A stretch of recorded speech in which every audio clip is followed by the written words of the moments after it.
He county notice went up on the wall of the village office on a Tuesday, pasted crooked over last year's family planning poster, and by noon every man in 3 villages had read it. And by dusk I understood that the weapon I had buried in part 1 had turned in the ground and was pointing back at me. I was drawing water when I heard, the rope was cold in my hands, and the bucket came up swinging and slapping the well stones. And a boy ran past the wall shouting the way boys shout news. They don't understand the road. They're widening the Fuyang Road, the county's paying for land. I set the bucket down on the lip of the well and did not spill a drop. I have learned to keep my hands still no matter what is happening inside me. That is the only inheritance I brought back from dying, because here is the thing I had not let myself think, the loose stitch in my own beautiful garment. The flaw I had sewn with my own clever hands. In part 1 I made my uncles accept the whole estate, every asset, every debt, all liabilities, obligations, and property of every kind. In third uncle's own square handwriting witnessed and chopped. I did it to drown them in my father's debts, but the mountain land above the Fuyang Road was an asset of the estate. Which meant that the strip of forgotten scrubland old Deng had handed me in the dark, the deed that county would pay a fortune for next year, did not in law belong to me at all. It belonged to them. I had spent a whole life's cunning, making 2 greedy men swallow everything my father owned, and now the county was about to pour gold down the same throat. The debts that were meant to crush them could be paid off in an afternoon by the very land I'd forgotten was part of what they'd swallowed. And once the debts were cleared, there would be profit left over. My father's uncles would walk away richer than the compensation they'd schemed for, saved by the exact clause I had used to ruin them. The bucket sat on the well stones. The water was very still. I looked at my own face in it, 19 and calm. And I said to that face what I had said on the platform 2 seasons ago. Not this time, but I said it with less certainty than before, and I want to be honest about that, because a woman who is never afraid is a woman lying to you. I was afraid. I had made a mistake. Knowing the future does not make you infallible, it only makes you responsible, and I had built a trap so wide it had a door in the back I never checked. I carried the water home. My mother was hanging washing in the yard, complaining about the wind, alive, gloriously alive, and I looked at her thin shoulders working the line, and I let the fear sharpen into something useful. Fear is only dangerous when you waste it. Sharpened, it is as good a tool as knowledge. I had until the surveyors came to fix my mistake, weeks maybe, and I had one thing the uncles did not know I had, one thread still uncut, hidden in the last line of everything that had happened so far. The surveyor who would price my father's land was third uncle's own son, and he had not spoken to his father in 3 years. Let me tell you about the deed. Because you have to understand exactly what I was holding before you can understand what I did with it. Old Deng gave it to me on an evening in the 9th month, in the doorway of his house, with the smell of the pigs strong in the yard behind him and a single bulb burning yellow over the step. He was a hard old man, wide as a door, hands like the equipment he leased, and he had loved my father, which is a thing that surprises people about hard men. They think hardness and love cannot share a house. They can, they often do. Your father left this with me 15 years back, he said, and he took it out of a cloth. Unfolding the cloth slowly the way old men do everything, as if the folds themselves were sacred. Security against equipment I leased him the year he started the crew. He never redeemed it, kept meaning to. You know how he was always next season, always after the rains. Deng's mouth did something that was not a smile. There was no next season for him. He held the deed but did not give it to me yet. That is the part I understood only later, replaying it, that old Deng, hard as he was doing a careful thing. By rights, he said, your uncles owe me 60,000 now. They took the estate. The whole village watched them take it, greedy dogs, and this land was your father's, so it's in the estate, so it's theirs. So their debt to me is secured against it. He turned the deed in his big hands. I could take it to them, make them redeem it or forfeit it. But I've watched those 2 brothers my whole life, girl, and I'll tell you what they are. They're men who let a road eat a good man and then measure the whole for profit. He put the deed into my hands, closed my fingers over it with both of his. I'm giving it to you to hold, he said, and he leaned on the word, not to own. I'm not a fool. I know the law says it's the estate's to hold, because possession is 9/10 of a fight in this county, and because I trust your father's blood before I trust his brother's. When the county money comes for this land, and it's coming, I've heard the same as you've heard, you see to it, my 60,000 is paid first, off the top, before your uncles see a single coin. Do that, and the rest of the fight is yours. Break your word to an old man, and I'll know what your father's line is really worth. I gave him my word. I have not broken it. I want that on the record, here in the dark, because everything else I have done in 2 lives has been cold and careful and calculated, and this one thing, the promise to old Deng, is the one warm honest debt I mean to pay before I pay myself. But do you see the knot he handed me along with the deed? The land was legally the uncle's. I held the paper but not the title. Old Deng had a secured claim of 60,000 against it. The county was about to pay a fortune for it. And whoever registered their claim first at the county land office, the estate transfer, the security lien, from the valuation controlled the order in which the money flowed. Order, that word again. It has run through both my lives like a vein of ore. The first time I died because the money and the debts were kept in the wrong order, from the assets rushed to my enemies while the liabilities were hushed. This time everything would come down to the order of filing at a government window, and the man who set that order, the surveyor, the valuer, from the one who told the county what the land was worth and drew the line of where the road would run, was third uncle's estranged son. His name was Yiran, and I had to work to remember him, because in my first life I never met him. From he had left the village before my father died, the first time, gone to the city for the surveying diploma, and by the time everything fell apart, I was already on John's train, and Yiran was a name that meant nothing to me. But the dead learn things. From between one life and the next, in the cold water, you overhear the shape of stories you were never part of. And in this life, once I knew to look, the village told me the rest. From because a village will always tell you a man's shame if you pour the tea slowly enough. Here is what third uncle did to his own son. I offer it not as gossip but as evidence, the way I offer everything now. From Yiran had wanted to marry a girl from the next county, a good girl but poor, with no land and a sick father of her own.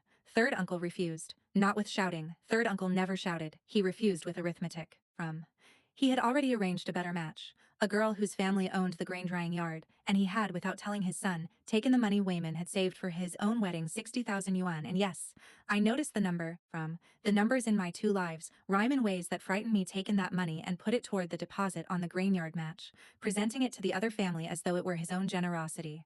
His son's savings, from spent to buy his son a wife he did not want, to raise the father's face in front of a family with property.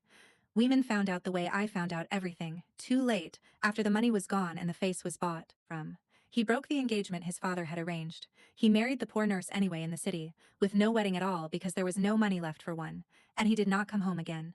3 years. Not for New Year, not for his mother's illness, not for anything. Third uncle told the village his son had grown proud in the city and forgotten his family. Third uncle was very good at telling the village things. Do you see it? Do you see the shape repeating? Third uncle took his son's money to raise his own face and lost his son. Third uncle took his niece's inheritance to line his own pockets, and I would make sure lost everything else. The same man, the same mechanism, a man who could not stop converting the people who trusted him into currency for his own standing. He had done it to me in one life and to his son in another season of this one, and both of us had walked into the dark because of it.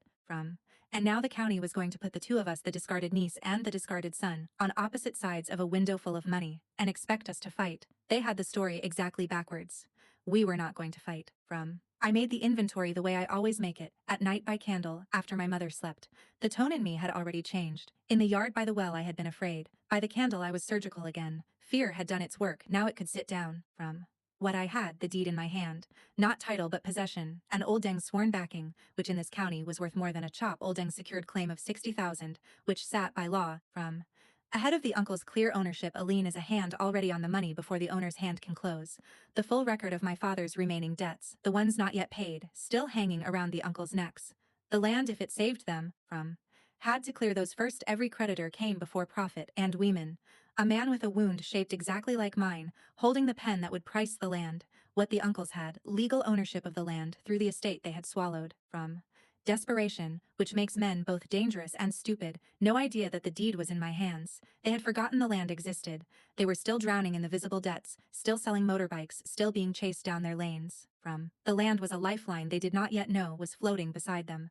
No idea their own son held the valuation.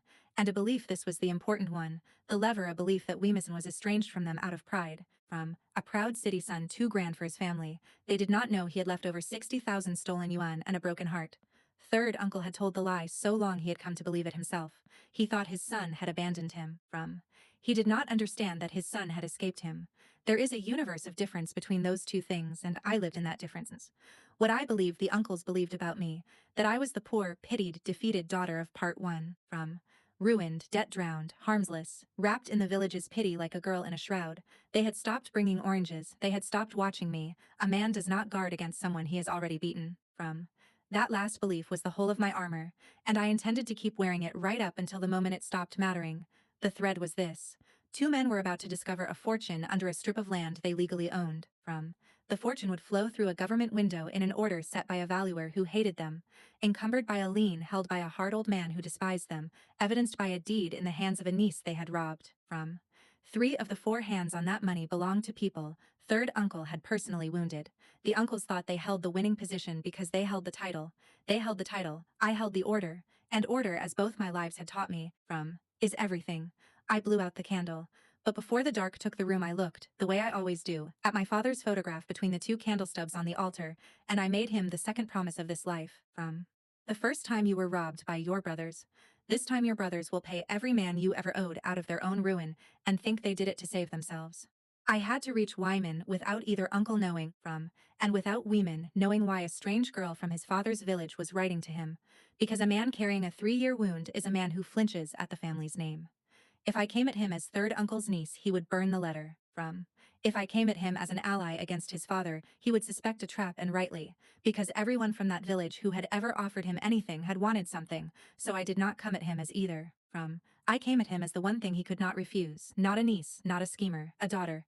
I wrote to him at the county surveying office, plainly in my own hand, Surveyor Weeman, I am the daughter of the man who died on the Fuyang Road last year, the road your office is now widening. My father owned a strip of land above that road. I am writing to ask nothing improper of you, and I will not ask you to bend any rule, because I have learned what happens when the rules are bent by men who keep accounts.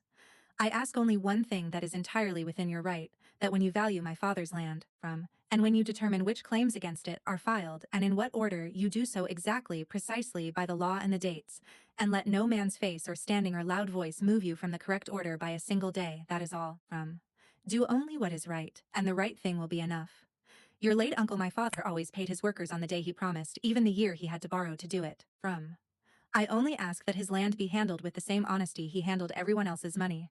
I did not mention third uncle. I did not mention the 60,000 his father had taken from him. I did not mention old Deng or the deed or the debts. I asked a valuer to be honest, which is the one request an honest man cannot refuse and a corrupt one cannot understand, but I signed it the daughter of the man who died on the road, and I mentioned that my father paid his workers, even when he had to borrow to do it, and I trusted that a man whose own father had stolen his savings to buy face would feel. Reading about a man who beguiled himself rather than cheat a worker, something turn over in his chest, a contrast, a grief with a shape he recognized. I did not tell him the shape, I let him find it. Then I did the second thing, the quiet move, the one that actually decided it while everyone was still looking at the loud things. I went to the county land office, a half-day's walk, and a long wait on a hard bench, and I filed old Deng's lien. That is all. I did not contest the uncle's ownership, I did not claim the land. Claiming it would have started a fight I could lose, a fight that would have woken the uncles to the land's value while I was still weak. Instead, I did something small and lawful and almost invisible. I registered, on old Deng's behalf, and with his sealed authority, his 15-year-old secured claim of 60,000 yuan against the parcel, dated to the original loan, a lien filed today, dated 15 years back, sits ahead of an estate transfer registered next season. First in time, first in right, the oldest rule there is, older than my uncle's cunning, older than the road. The moment the county paid for that land, old Deng's 60,000 would come off the top before the owners saw a coin, and behind old Deng's lien, in the same patient filing, I registered notice of my father's remaining unpaid debts against the estate that held the land, the concrete works, the county men, all of them, so that every creditor's hand was on the money before the uncle's hand could close. I did it in an afternoon on a hard bench, with a tired clerk who stamped the papers without once looking up at the girl in morning gray, who was quietly rearranging the order of a fortune. No shouting, no confrontation. The uncles did not know it had happened, they were still down in the village, selling motorbikes and cursing old Deng, and up in the county office their salvation was being encumbered, layer by lawful layer, so that by the time it arrived it would already be spoken for down to the last yuan, and the profit they were counting on in their sleep would be gone before they ever touched it, eaten, again, by the debts of the honest brother they had robbed. Then I walked home in the dark, half a day, and my feet bled a little in my shoes, and I did not mind, because they were my feet, and they were carrying me toward next season instead of away from it, and that is a thing I will never take for granted again. The surveyors came in the spring, and Weeman came with them. I did not go to meet him. That would have shown the uncles a thread they must never see joined. I let the village be the village. I let them cluster at the wall and gossip and speculate about the road money, and I stood at the back with my mother, wrapped in pity and mourning gray, a defeated girl watching richer people decide things. But I watched Wyman's face when he came to the mountain land above the road, and I knew my letter had reached him, because a man who has been asked only to be honest carries himself differently at the measuring than a man who has been offered a bribe. He was thin like his father, and he wore glasses like his father. But where third uncle's glasses were a costume of honesty, Weeman's were the real thing, the tired eyes of a man who reads too many documents by bad light and refuses to sign the ones that lie. Third uncle went to him at the measuring. I watched that too. I want to describe it exactly, because it is the whole story of both my lives in one small scene at the edge of a road. Third uncle had heard by then that the land was his, that the forgotten scrub in the estate was the very parcel the county wanted, that his ruin might be his rescue. He had come to the measuring warm and swelling with new hope, and when he saw that the surveyor was his own son, he must have felt the hand of heaven on his shoulder, because what luck, what fortune, his own blood, holding the pen that would price his salvation. He went to Weeman with his arms half open, 3 years of silence forgotten in the presence of prophet, and he said loudly, so the village would hear the reconciliation, so his face would be raised by a dutiful son returned, he said, Weeman, my son, you've come home. And Weeman looked at his father the way you look at a debt you have already written off. He did not shout, he was his father's son, in that one clean way the quiet was the weapon. He said in front of the wall, in front of the whole clustered village, in a voice pitched exactly loud enough and no louder, I'm not here as your son, I'm here as the county surveyor. Stand back from the equipment, please. Interfering with evaluation is an offense. Stand back from the equipment, please. I have kept that sentence the way I keep 4, 12 and 18,000 and the number 60,000 that binds the sun to me. It was the sound of a lever I had not pulled, moving on its own, because I had understood the shape of it correctly and set it where it wanted to fall, Third uncle's face did the thing second uncle's had done at old Deng's gate.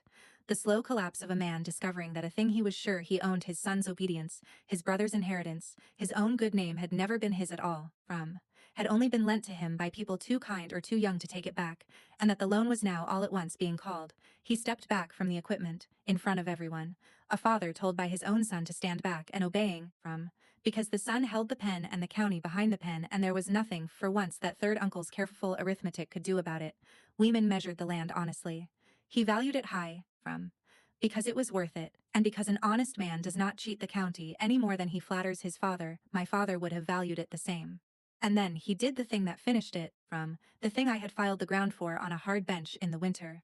He checked the register of claims against the parcel, in order by date exactly as I had asked and exactly as the law required, and he read out, for the record, what he found, Old Deng's lien, dated 15 years back. First, the estate's unpaid creditors, registered in the winter. Second, and only then, at the very bottom of the order, beneath every honest debt my father had ever owed, the ownership of second uncle and third uncle, who would receive whatever, if anything, was left when every man ahead of them had been paid. There was not much left.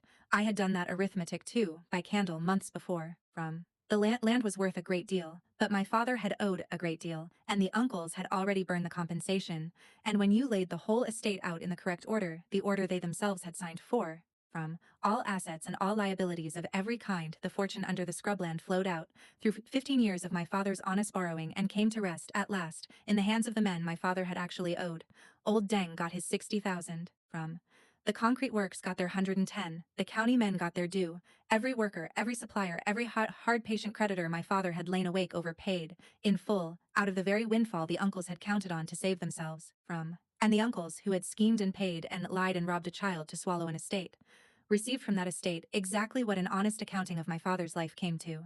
A few thousand yuan, and a debt to their own name for the small shortfall the land could not quite cover, and the eternal knowledge that they had spent 2 years and their entire standing in 3 villages to inherit their brother's honest poverty.